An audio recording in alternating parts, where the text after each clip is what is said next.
Good morning everyone. Leverages और leverages पे conceptual discussion हमारा कंप्लीट था। आई थिंक सारी बातें सबको क्लियर है। कुछ बेसिक क्वेश्चंस हमने किए, कुछ एडवांस क्वेश्चंस पे अभी और बात करेंगे। मीनवाइल पहले कुछ थ्योरेटिकल कॉन्सेप्चुअल इंफॉर्मेशंस और नोट कर लेते हैं। समझ तो हम चुके हैं बट उनको एक प्रॉपर वे में नोट करें ताकि थ्योरी क्वेश्चंस के लिए भी हमारे पास पूरा कंटेंट रेडी रहे।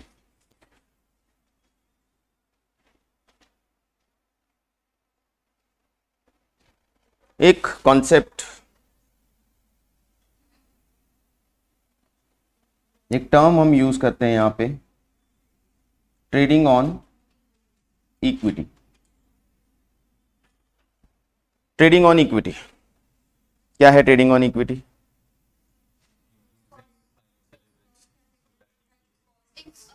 ट्रेडिंग ऑन इक्विटी का मतलब ये कि देखो अल्टीमेटली हमारा मेन ऑब्जेक्ट ये रहता है कि हम शेयर होल्डर की वेल्थ को या अर्निंग्स को बढ़ाएं। और यदि हम अर्निंग बढ़ाने पे काम कर रहे हैं शेयर होल्डर की, तो अर्निंग बढ़ाने के लिए हमारे पास सबसे बढ़िया सोर्स है कि हम अपने कैपिटल स्ट्रक्चर में फिक्स कॉस्ट को बढ़ाएं, फाइनेंशियल लिवरेज को इंक्लूड करें, फाइनेंशियल लिवरेज इंक्रीज करें।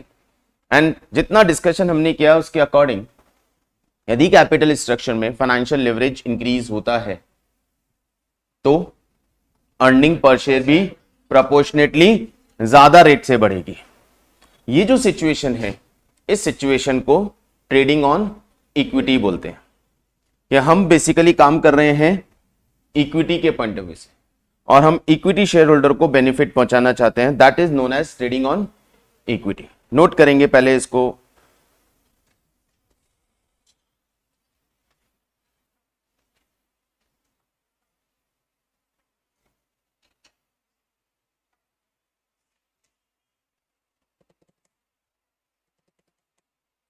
when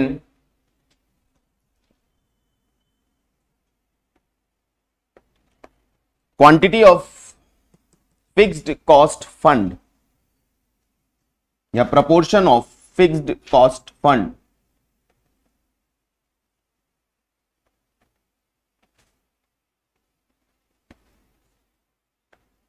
that is debts and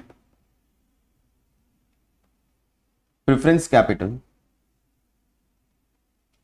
when quantity or proportion of fixed cost fund, that is debt and preferential capital, is relatively high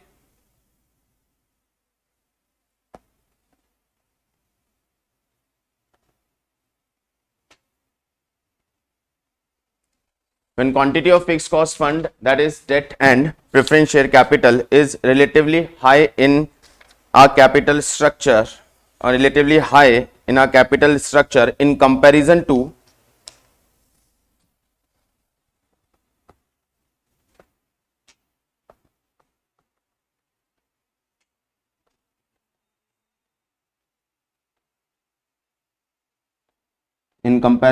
equity capital,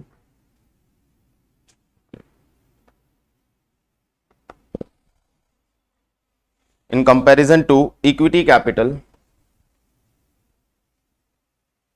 it is termed as, yet is known as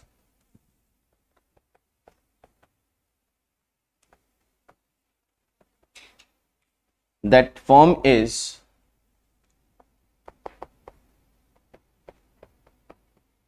trading on equity.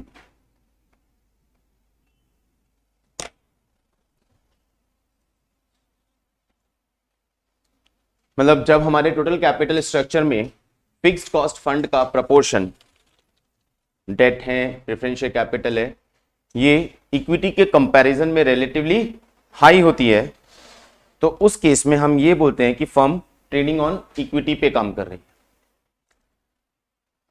जैसे आपने conclude किया हुआ है, यदि हमारा ROI more than cost of debt होता है तो it is positive for the situation, for the organisation.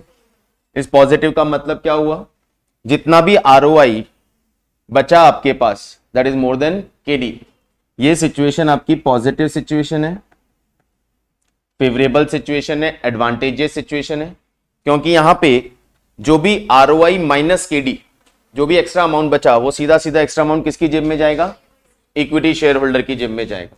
तो ये जितना रिलेटिवली हाई होता जाएगा उतना ही शेयर होल्डर का अर्निंग हाई होता जाएगा, इंक्रीज होता जाएगा।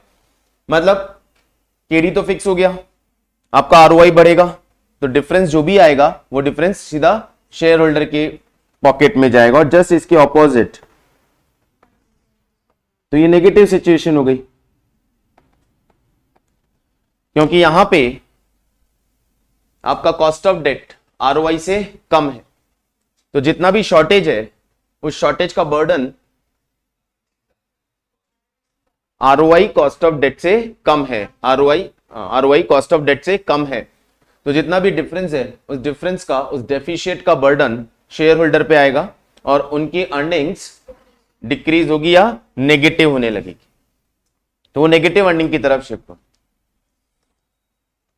यदि तीसरी सिचुएशन हमारे पास हो when ROI is equal to KD, तो क्या बोलते हैं इसको, इसको हम बोल सकते हैं नीदर एडवांटेजियस और नेगेटिव, डिसएडवांटेजेस। यहां पे हम इसे न्यूट्रल सिचुएशन बोलते हैं।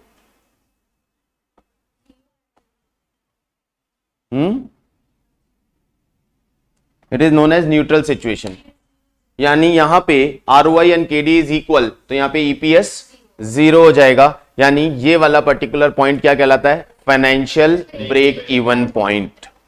It is known as financial break even point where EBIT is equal to interest. मैं प्रेफरेंस शेयर को अभी यहां पे कंसीडर नहीं कर रहा हूं,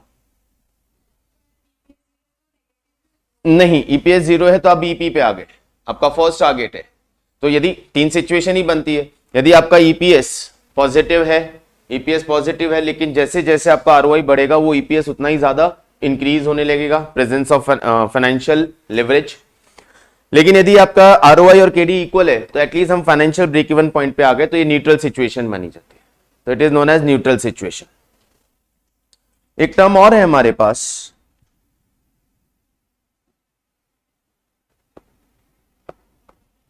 double edge sword. Double aged,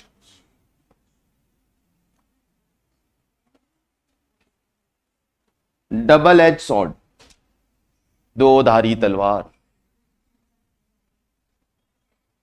normally sword देखा ना, एक ही तरफ से शार्पन होती है, ये ऐसी सॉर्ड है जो हम यूके के वॉर में देखते हैं, इंग्लिश वॉर में देखते हैं, जहां पे उनकी सॉर्ड ऐसी होती है, दोनों तरफ एज होता है उसके, जो बिल्कुल ऐसी पॉइंटेड सॉर्ड होती है उनकी। हमारे हिंदुस्तानी जो राजा लड़ाई करते थे उनकी तलवार यूं होती थी, ऐसी तलवार होती थी उनकी, और इधर sharp.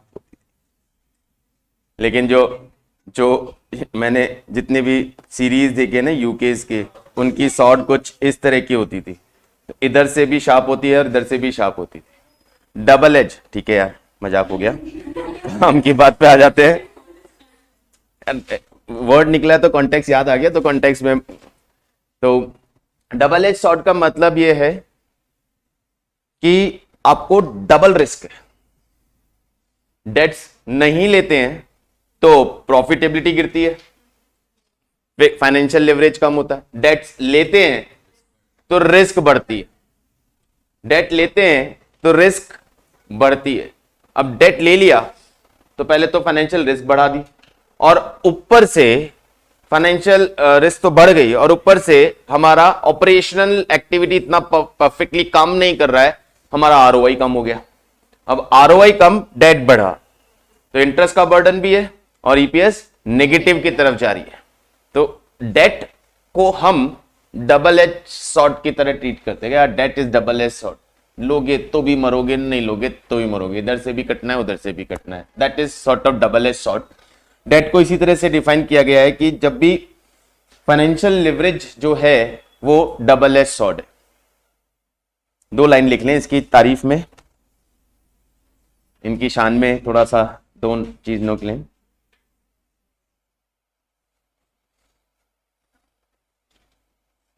If KD is less than ROI, if KD is, उसी को बार बार डिफाइन करने की कोशिश कर रहे हैं, यहां कहें ROI is more than KD, then financial leverage help in, the financial leverage helps in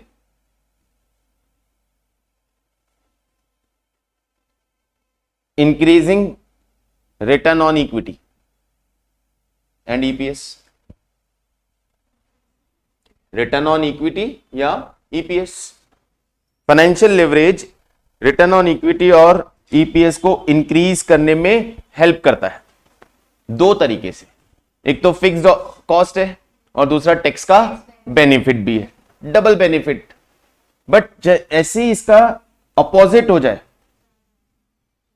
but the opposite situation that is ROI if less than KD, जिसको ऊपर हम अलग तरह से बात ऑलरेडी कर चुके हैं एक और तरीके से, if ROI is less than KD, then EPS और ROI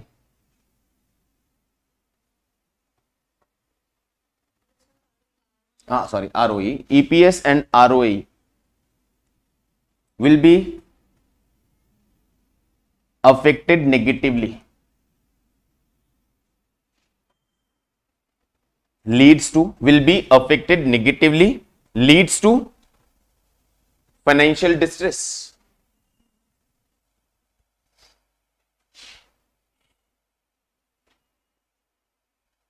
So FL is also known as double-edged sword.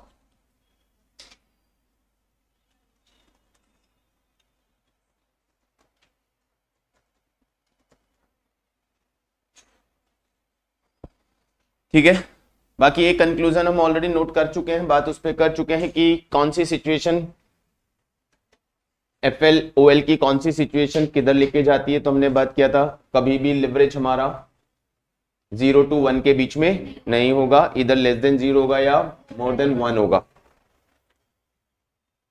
EBIT बढ़ेगा और फाइनेंशियल लिवरेज हाई है तो higher EBIT than interest, higher EBIT than interest, then your FL will be more than 1। यदि EBIT interest से ज्यादा है तो आपका फाइनेंशियल लिवरेज डेफिनेटली 1 से ज्यादा होगा।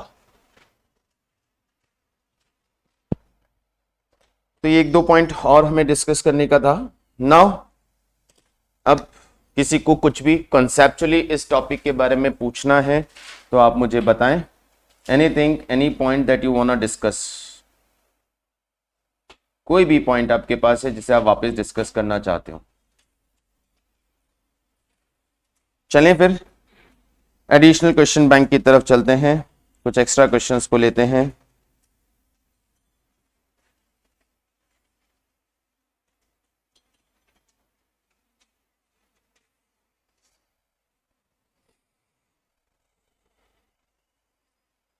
कुछ क्वेश्चंस यहाँ पे वही रिपीटेटिव हैं, फटाफट से कंप्लीट हो जाएंगे, और कुछ अच्छे क्वेश्चंस हैं तो सारे डिस्कस करते हैं। Question number 1, from the following information calculate percentage change in earning per share if sales increases by 10%। Concept सारा वही रहेगा, लेकिन यहां पे वही लैंग्वेज वाला मैटर है, कैसे इंफॉर्मेशन हमारे पास है और कैसे हमें यूज करना है। यहां बोल रहे हैं परसेंटेज चेंज इन EPS कैलकुलेट करना है। इफ सेल्स इंक्रीजेस बाय, भाई सेल्स इंक्रीजेस बाय 10% तो परसेंटेज चेंज इन EPS कंबाइंड लिवरेज से पता चलता है।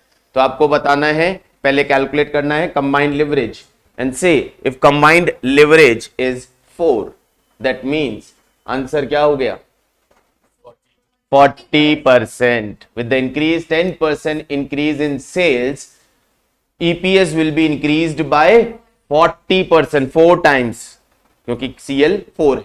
तो बेसिकली देख वो ना कैलकुलेट सीएल, बोले सीएल कैलकुलेट करके बता दो। फिक्स्ड ऑपरेटिंग कॉस्ट गिवन है हमें 1,57,500, ईबीआईटी गिवन है earning before interest and tax, और ईबीटी गिवन है अर्निंग बिफोर टैक्स। बताएं, सोचे क्या करोगे, कैसे आएगा? फिक्स्ड ऑपरेटिंग कॉस्ट है, ईबीआईटी है, परफेक्ट, बिल्कुल बढ़िया। चलिए आइए, फिक्स्ड कॉस्ट भी है और ईबीआईटी भी है, दोनों को ऐड कर दें तो सी आ जाएगा। रिवर्स जा रहे हो ना? फिक्स्ड ऑपरेटिंग कॉस्ट हो गया हमारा 157,500, ईबीआईटी हो गया आपका 31,50,000, तो कंट्रीब्यूशन हो गया आपका 33,07,500। तो ओएल आ गया, कंट्रीब्यूशन बाय ईबीआईटी,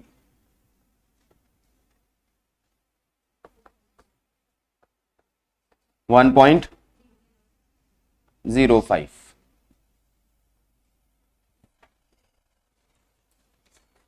ईबीआईटी और ईबीटी है तो एफएल आ गया सीधा सीधा, FL EBIT divided by EBT 14 lakh, 2.25। CL is 2.36। कर दो आंसर।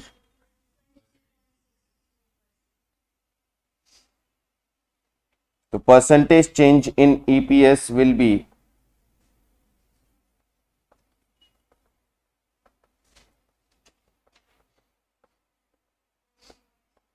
23.6, और भी आगे ले रहे हो तो 23.625%।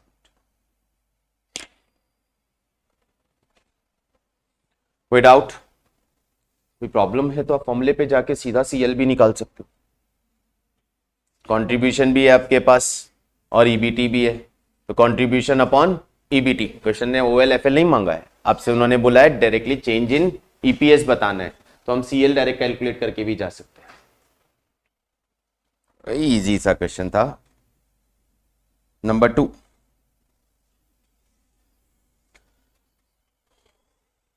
ओएल सीएल गिवन है,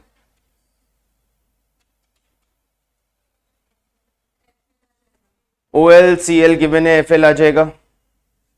कंट्रीब्यूशन गिवन है, कंट्रीब्यूशन गिवन है, ओएल गिवन है, ईबीआईटी आ जाएगा।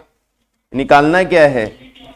ईबीटी, ईएटी निकालना है, ईएटी अर्निंग आफ्टर टैक्स निकालना है, तो ईबीआईटी आ गया। और एफएल आपके पास है, एफएल आपके पास है, तो एफएल और ईबीआईटी दोनों आपके पास है, तो इंटरेस्ट आ जाएगा या ईबीटी आ जाएगा। और ईबीटी आ गया तो ईबीटी माइनस टैक्स करेंगे तो ईएटी आ जाएगा। क्लियर ना? कोई डाउट है किसी को? होना भी नहीं चाहिए, क्वेश्चंस करेंगे ये वाला। Now this one, margin of safety, income statement बनाना है कंपनी का। मार्जिन ऑफ सेफ्टी गिवन है, इंटरेस्ट कॉस्ट गिवन है, पीवी रेशियो गिवन है, फाइनेंशियल लिवरेज गिवन है, टैक्स रेट गिवन है। अमाउंट के नाम पे हमारे पास इंटरेस्ट गिवन है और एफएल है। आप में से कैसे जाएंगे? एनीवन? कैसे जाएंगे? कोई भी इंफॉर्मेशन की तरफ कैसे पहुंचेंगे? जब भी कोई मिसिंग इंफॉर्मेशन का क्वेश्चन होता है तो हम अपनी रिक्वायर्ड इंफॉर्मेशन की तरफ जाते हैं, तो कोई एक रूट लेना पड़ेगा। कौन सा रूट स्ट्राइक कर रहा है? सबसे पहले क्या करेंगे? ऑपरेटिंग लिवरेज बेटा कैसे निकालेंगे? अरे वाह यार, ये तो डायरेक्ट पहुंच गए। वेरी गुड, बहुत बढ़िया। मार्जिन ऑफ सेफ्टी है, हमें पता है OL is reciprocal of margin of safety. बहुत बढ़िया, ओएल पे आ गए। चलिए और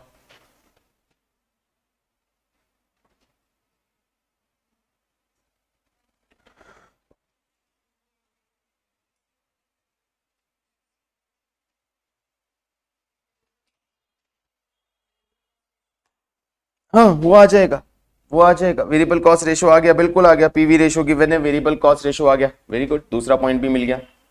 और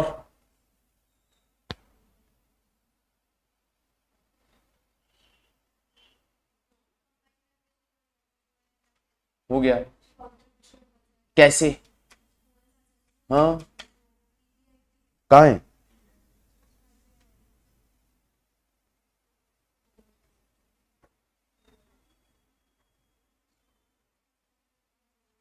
कमॉन कमॉन कमॉन। हाँ जी, इधर।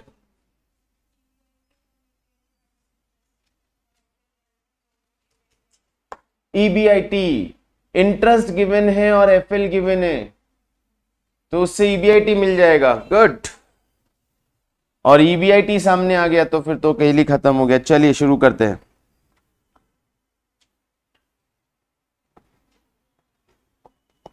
FL is EBIT divided by EBIT minus interest.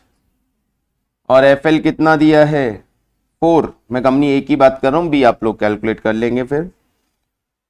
Interest cost of company A is 3000, so it's EBIT by EBIT minus 3000 is 4. Their x will be 4x minus 12,000, so x is 4000.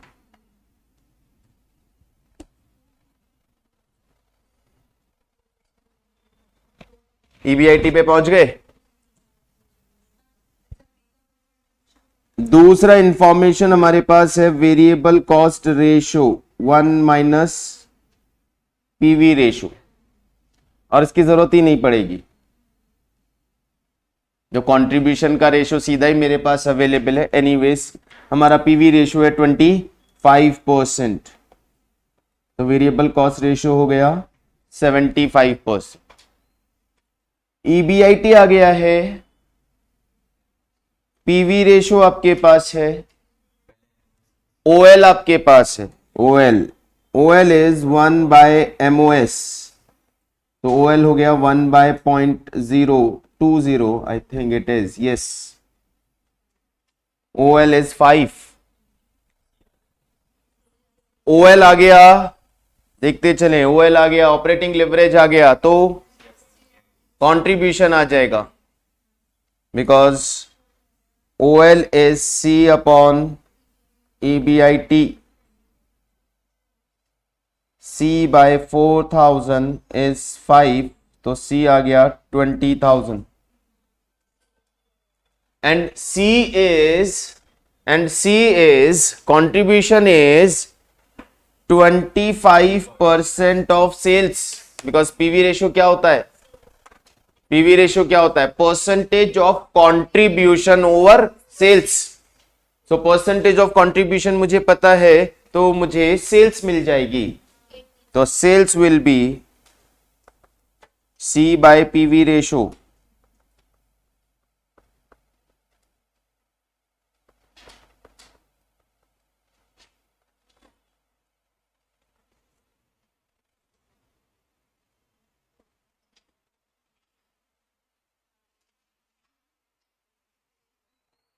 अब कुछ नहीं, income statement बना दो।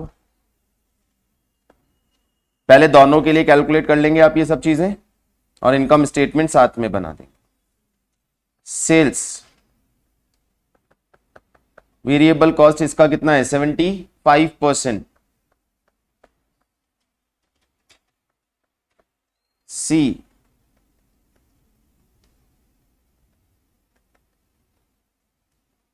EBIT 4,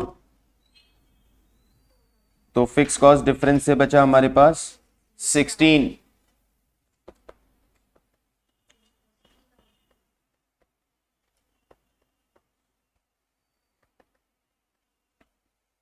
EBT is 1000, tax 45%.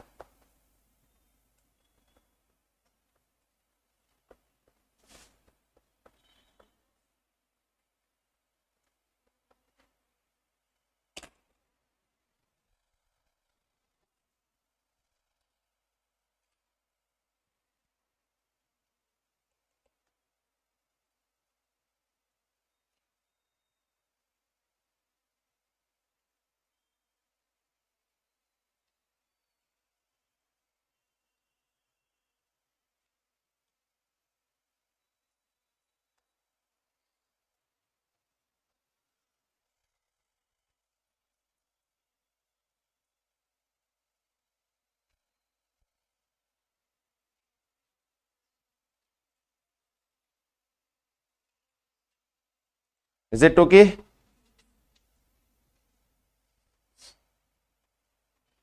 B का आप निकाल लेंगे. Okay, question number 4.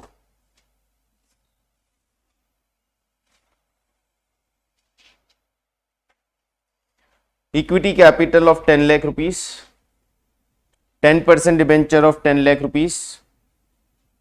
किसी ने नोट नहीं किया है? I will share this solution PDF. During the year, sale decreased to 1 lakh unit as compared to 1 lakh 20,000 unit in the previous year. Previous year कितनी थी? अभी कितनी हो गई? फॉल आ रहा है. However, the selling price stood at 12 per unit and variable cost stood at 8 per unit. Fixed expenses 2 lakh. Income tax 30%. Degree of financial leverage at 120 and 1 lakh. Degree of operating leverage at 120 and 1 lakh. Percentage change in EPS. तो basic सा question हो गया बिल्कुल. Income statement बनाओ, number of units, selling price से multiply करके sales आ गई, वेरिएबल कॉस्ट आ गई, कंट्रीब्यूशन आ जाएगा, फिक्स कॉस्ट दी हुई है, माइनस करके ईबीआईटी आ जाएगा. That's all. फिर ऊपर डेट्स दिए हुए हैं, इंटरेस्ट माइनस करके ईबीटी आ जाएगा. टैक्स रेट है नहीं, है 30%, ईएटी आ जाएगा.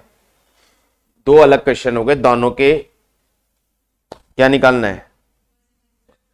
FL and OL, not percentage change. First part में आपको एफएल एंड ओएल निकालना है और थर्ड पार्ट में percentage change in.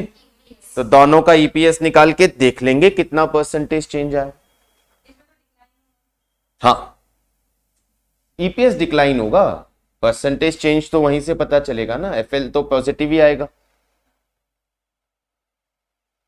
This is basic again.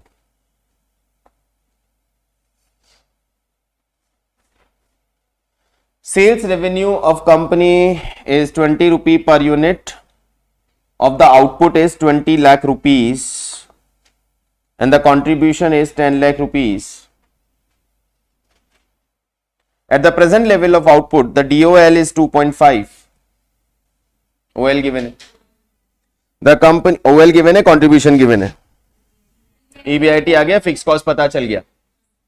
The company does not have any preference share. Number of equity shares are 1 lakh. Applicable income tax rate is 50%. Debt, interest on debt is 16%. Calculate EPS at sales revenue of 20 lakh and the amount of debt capital of the company if a 25% decline in sales will wipe out EPS. कर चुके हैं हम question. 25% decline in sales will wipe out EPS. यानी sales यहां से 25% कम होती है तो हम फाइनेंशियल ब्रेक इवन पे आ जाते हैं. Wipe out EPS, EPS will be 0. तो if sales decline by 25% your EPS will be 0. तो यहां से सेल्स को 25% डिक्लाइन करते हैं, वहां से हमें इंटरेस्ट का अमाउंट मिल जाता है. करेंगे इस क्वेश्चन को. चलिए,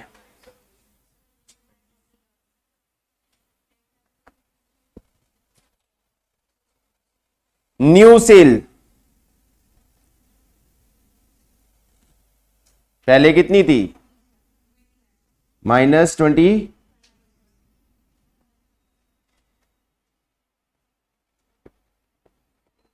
15 लाख।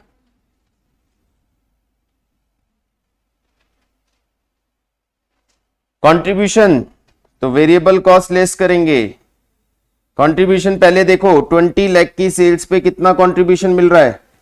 10 लाख, यानी 50%। 20 लाख की सेल पे 10 लाख का कंट्रीब्यूशन मिल रहा है, यानी 50%।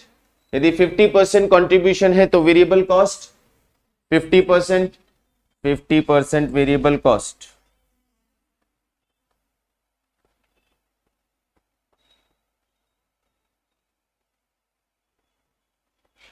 Contribution fix cost, fix cost जो पहले थी वही लगेगी। तो पहले वाली फिक्स कॉस्ट निकाल के देखो पहले तो वर्किंग नोट से। डीओएल मालूम है, डीओएल से ईबीआईटी निकालो और ईबीआईटी को कंपेयर करके फिक्स कॉस्ट पता करो। चलिए देखते हैं, इसको यहीं रखते हैं, नीचे आते हैं। डीओएल कितना है? DOL is 2.5 contribution upon EBIT. EBIT कितना था हमारा? ईबीआईटी नहीं मालूम था, कंट्रीब्यूशन मालूम है। तो EBIT comes at 10 lakh by 2.5, यानी 4 लाख।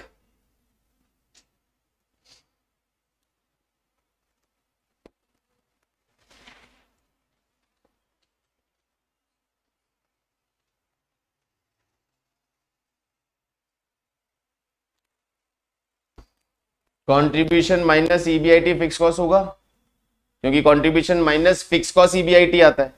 तो contribution minus EBIT fix cost होगा। Contribution 10 lakh, EBIT 4 lakh, fix cost आ गई 6 लाख।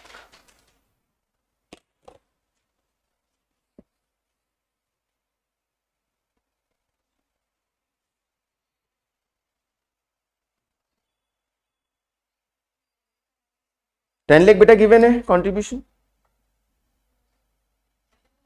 हाँ, ओल्ड अर्लियर स्टेज पे जो इंफॉर्मेशन थी वहीं का डीओएल दिया हुआ है, उसके डीओएल से सारी कैलकुलेशंस करके ला रहे हैं। उसके डीओएल से हम फिक्स कॉस्ट मालूम करके ले आए और अब उस फिक्स कॉस्ट को हमने नए वाले पार्ट पे अप्लाई करके देख लिया, क्योंकि आगे के डेटा मुझे मालूम नहीं है। पुराने वाले इंफॉर्मेशन में कंट्रीब्यूशन और डीओएल तक अवेलेबल था, वहां से ईबीआईटी निकाल लिया, वहां से फिक्स कॉस्ट निकाल लिया। अब वहां का फिक्स कॉस्ट हमारी इस वाली सिचुएशन में हमने अप्लाई कर दिया। हमारे पास ईबीआईटी कितना बचा? 150। देन इंटरेस्ट माइनस होता है।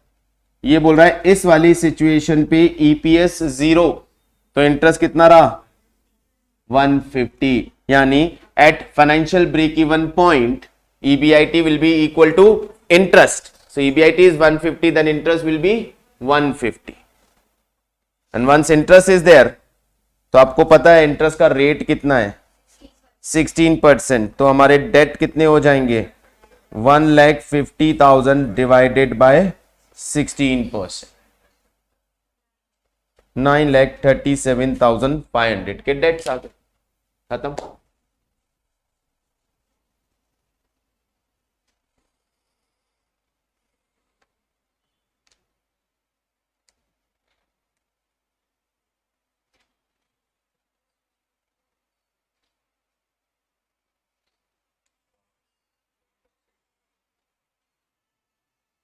अब क्या चाहता है?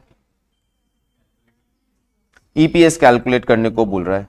तो अब इंटरेस्ट का अमाउंट पता चल गया है, वापस पुरानी सिचुएशन में चले जाओ और ईपीएस निकाल दो पूरा स्टेटमेंट बना के।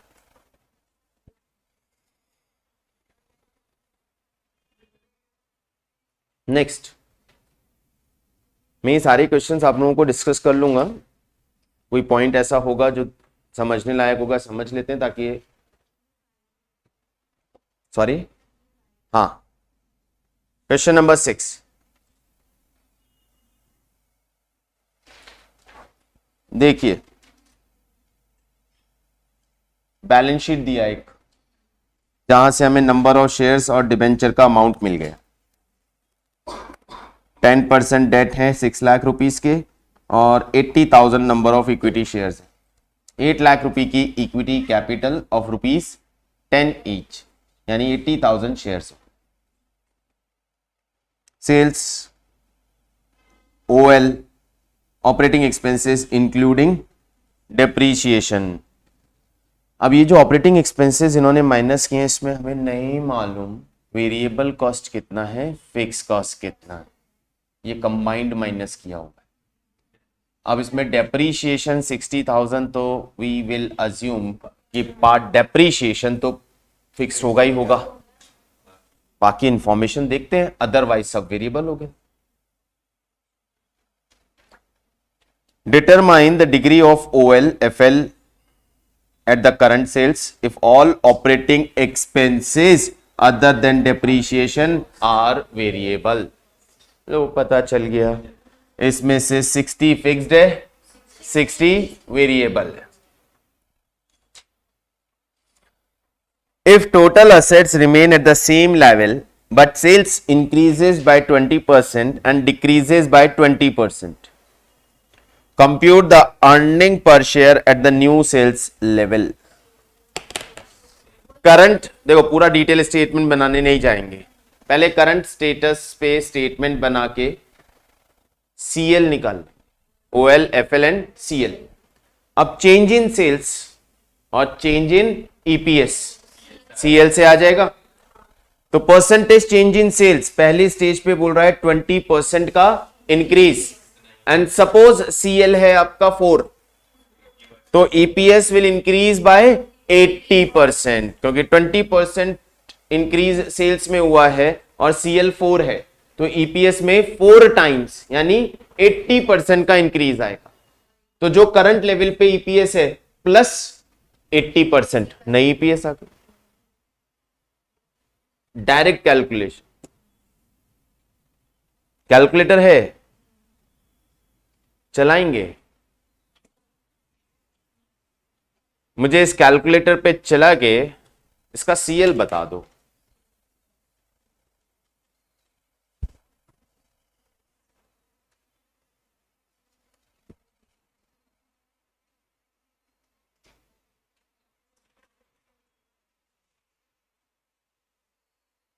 कैसे निकालोगे CL? CL कैसे निकालोगे? C upon EBT, C upon EBT। C कितना है? Sales minus variable cost upon EBT, EBT here it is EBT 1,60,000। CL कितना आ गया? 1 Is there any doubt to anyone? No, 1.75, perfect, very good। अब sales में 20% का change, EPS भी निकाल देते हैं पहले। EPS earning after tax divided by number of equity shares. So EPS हो गया 1,04,000 divided by number of equity shares कितने हैं? 80,000। 1.3। अब क्या बोल रहा है ये? सेल्स इंक्रीजेस बाय 20%, तो EPS कितना इंक्रीज होगा? सेल्स इंक्रीजेस बाय 20%, तो EPS कितना इंक्रीज होगा? 1.75 टाइम्स। तो 20 इंटू 1.75, 35% से EPS इंक्रीज हो जाएगी। तो पहले वाली EPS थी 1.3 प्लस 35%, ये नई EPS आ गई यार। डायरेक्ट प्रेजेंटेशन दे देंगे, सबको आता है स्टेटमेंट बना के, लेकिन कॉन्सेप्ट क्लियर है। वो इंटर रिलेशनशिप यदि क्लैरिटी से समझ में आ गई है तो बहुत इजीली CL 1.75, मतलब यह है कि EPS will be changed by 1.75 times than change in sales. तो सेल्स में जितना चेंज आया उसके 1.75 टाइम्स ज्यादा चेंज ईपीएस में आएगा। अब सेल्स में 20% का राइज आया तो ईपीएस में 35% का राइज आएगा। बाद में बोल रहा है सेल्स में 20% का फॉल आया तो ईपीएस में 35% का फॉल आएगा। माइनस कर देंगे 1.3 माइनस 35%। Got it? पहला नहीं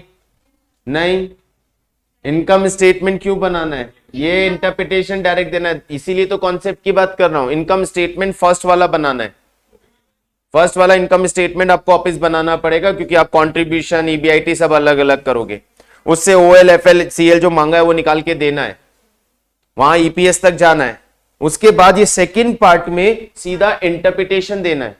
as CL is this, that means EPS will be changed by 1.75 times of CL. ये स्टेटमेंट दिया। Now, if sales increases by 20%, then EPS will be increased by 20 multiplied by 1.75%, 35%। Calculate करके बताना। वापस earning statement, EPS income statement वापस बना के ही solve करना है तो फिर वो तो एक सिंपल लेमन जैसा चीज हो गया, फिर आपका कॉन्सेप्चुअल नॉलेज कहां जाएगा। क्वेश्चन नंबर 7,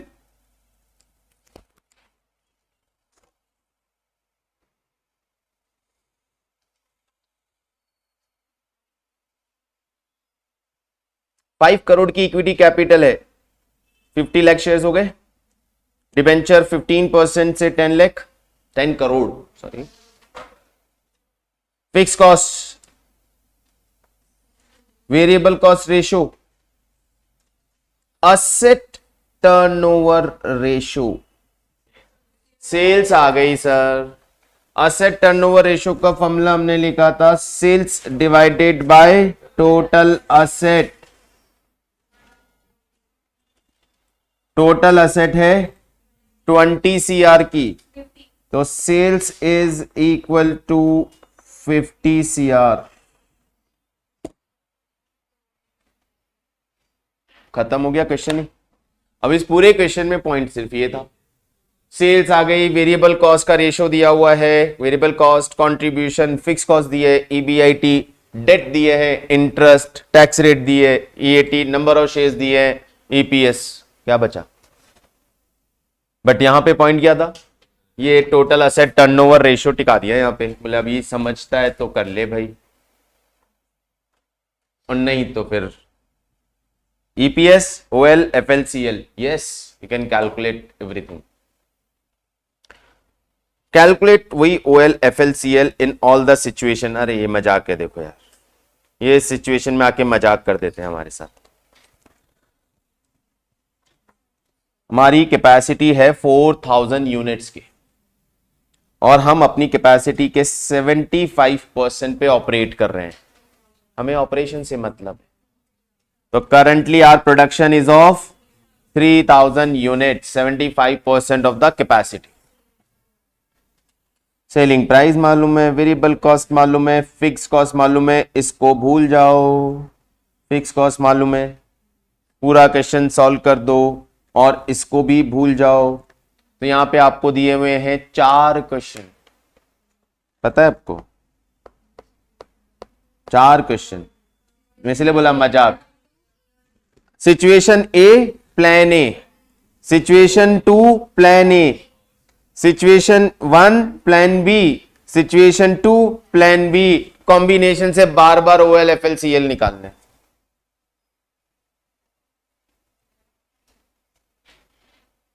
बाकी सारी इंफॉर्मेशन क्वेश्चन में ऑलरेडी गिवन ही है। नंबर 9,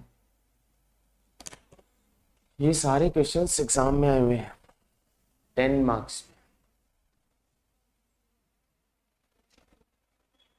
क्या लग रहा है? 10 मार्क्स में।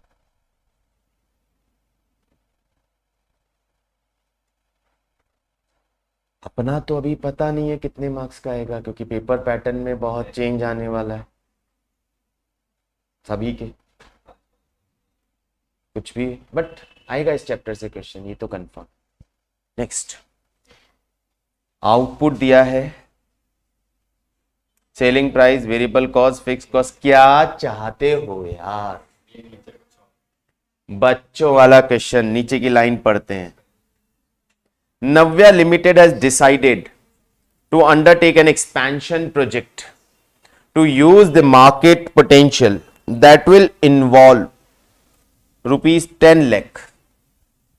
The company expects an increase in output by 50%.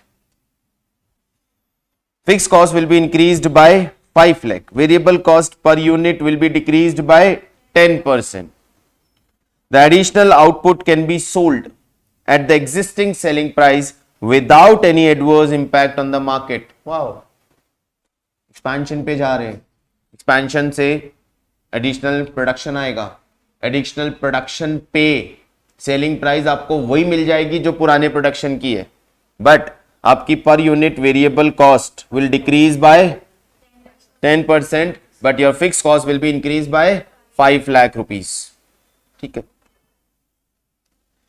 Additional output can be sold together. The following alternative scheme of financing the project proposed expansion program and planned entirely by equity shares.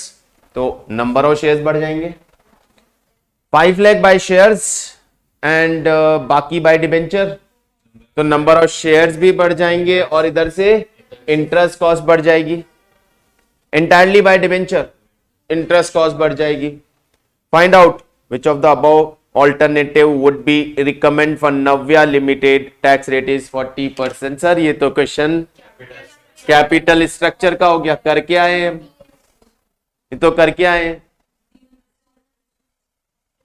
ये तो capital structure का हो गया, करके आए हैं। Sir क्या change आएगा, आउटपुट कितना है हमारा अभी 1 लाख, एक्सपेंशन के बाद कितना हो जाएगा 1,50,000, selling price same, variable cost 10% कम होके हो जाएगी 18 रुपीज, फिक्स कॉस्ट 10 लाख की जगह हो जाएगी 15 लाख रुपीज। बना दो इनकम स्टेटमेंट और सीधा ईपीएस पे पहुंच जाओ। तीनों ऑल्टरनेटिव में सेम क्वेश्चन कर चुके हैं, बस इसमें एक चेंज क्या है, ये वाला पार्ट कि हम सेल्स से जा रहे हैं। जो कैपिटल स्ट्रक्चर में हमने क्वेश्चंस किए थे वहां हम ईबीआईटी से जा रहे थे। वही 3 तरह के कैपिटल स्ट्रक्चर, पुराने डेट कितने हैं, नए कितने आएंगे, एग्जैक्टली सेम क्वेश्चन है, बस हम यहाँ ईबीआईटी से नहीं सेल से जाएंगे। तो सेल से पहले किस पे आ जाते हैं, सेल से पहले ईबीआईटी पे आ जाते हैं। Sales minus variable cost, contribution minus fix cost, EBIT. रुक जाओ, पुराना क्वेश्चन आ गया। अब minus interest minus tax divided by number of equity shares, EPS पे कंपैरिजन बता दीजिए which option is better. But ध्यान रखना कैपिटल स्ट्रक्चर में पुराना कंटिन्यू करेगा, ये तो रहेगा ही ना, ये तो ओके, वेरी गुड, बहुत समझदार हो गए यार। अरे समझदारी खत्म हो गई यहां से, इस समझदारी के साथ ही समझदारी खत्म हो गई। एक क्वेश्चन हमने लास्ट कैपिटल स्ट्रक्चर में ड्रॉप किया था ये बोल के कि लेवरेज के बाद करेंगे। आइए उस क्वेश्चन पे आ जाएं, कहां था भाई, मिल जा, यहां पे देख ले।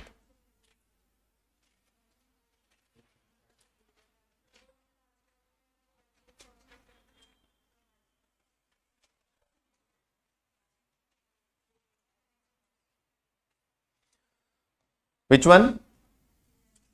11, लास्ट वन ना। देखो इतनी बड़ी स्टोरी है।